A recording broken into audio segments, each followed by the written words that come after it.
శ్రీ మాత్రే నమః. ఆణిముత్యాల ఛానల్కు స్వాగతం, నమస్కారములు. వైశాఖ మాసంలో వచ్చే అక్షయ తృతీయ. ఈరోజు ఎంతో పవిత్రమైన రోజు అక్షయ తృతీయ. ఒకసారి మహాభారత కాలంలో పాండవులు అరణ్యవాసములో ఉన్నప్పుడు వారికి ఆహారం లేక చాలా ఇబ్బంది పడ్డారు. అప్పుడు ధర్మరాజుకు సూర్యభగవానుడు అక్షయ పాత్రను ప్రసాదించాడు. శ్రీకృష్ణుడు వెంటనే ఉండి పాండవులకు ఎంతో సహాయం చేశాడు.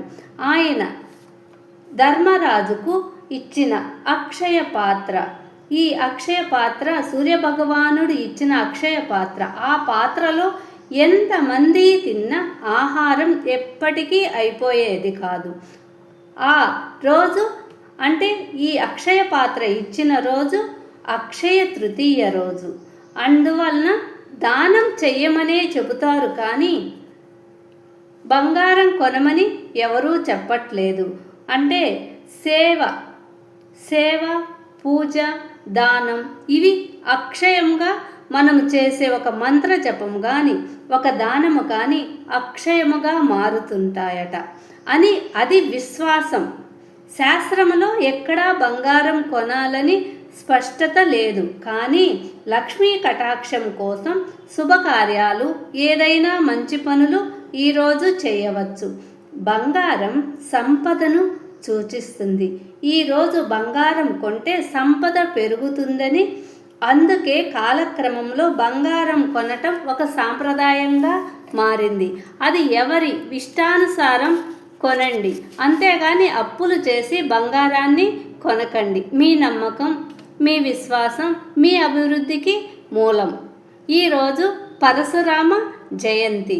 బంగారం కొనటం కంటే మనలో మంచి ఆలోచనలతో మంచి పెట్టుబడి పెట్టండి. అది జీవితంలో అక్షయమై తిరిగి వస్తుంది.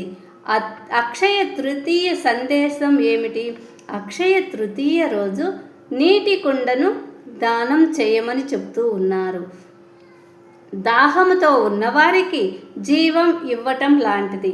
మన చేతితో ఇచ్చే ఆ నీరు మన జీవితంలో ఆనందం, ఆరోగ్యం, ఐశ్వర్యం తీసుకురాగలదు. ఈ అక్షయ తృతీయ రోజున ఒక నీటి కుండను దానం చేసిన మన హృదయాన్ని పుణ్యముతో నింపుకున్న వాళ్ళం అవుతాం. పాండవులు అరణ్యములో ఎన్ని కష్టాలు ఎదుర్కొన్నారు, కానీ వారు మనోధైర్యాన్ని, నమ్మకాన్ని కోల్పోలేదు. శ్రీకృష్ణుడు వారికి అక్షయ పాత్ర, సూర్యభగవానుడు ఇచ్చిన అక్షయ పాత్ర, శ్రీకృష్ణుడి సహాయం వారికి ఎప్పుడూ అందుతూనే ఉంది. అది కేవలం అక్షయ పాత్ర కాదు, భక్తి, విశ్వాసం ఉంటే కొరత అనేది ఉండదని అంటూ ఉంటారు.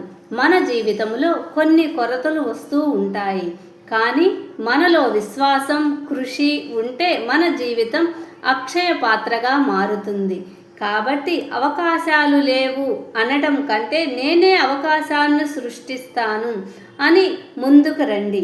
మీ మంచి ఆలోచనలే మీకు అక్షయమై తిరిగి వస్తాయి. పాండవులకు సూర్యభగవానుడు అక్షయ పాత్ర ఇచ్చిన రోజు అక్షయ తృతీయ. విశేషమైన వైశాఖ మాసములో వచ్చే అక్షయ తృతీయ బంగారం కొనమని చెప్పలేదు. అది ఎవరి ఇష్టాలు వారివి. శాస్త్రం ఏమి చెప్పిందంటే దానం చేయమనే చెప్పింది.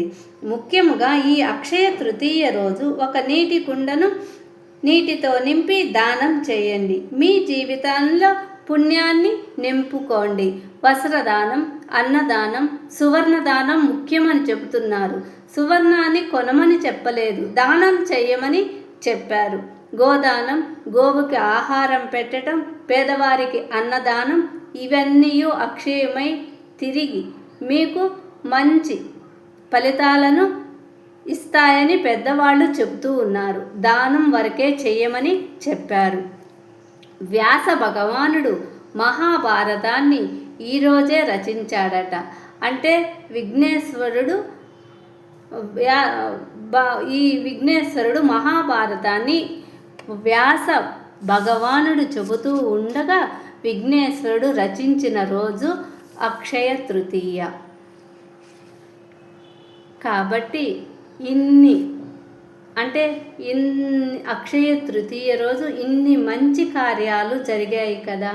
అందుకని ఏ మంచి కార్యమైనా ఈరోజు శుభకార్యాలు మంచి ఆలోచనలతో చేయండి.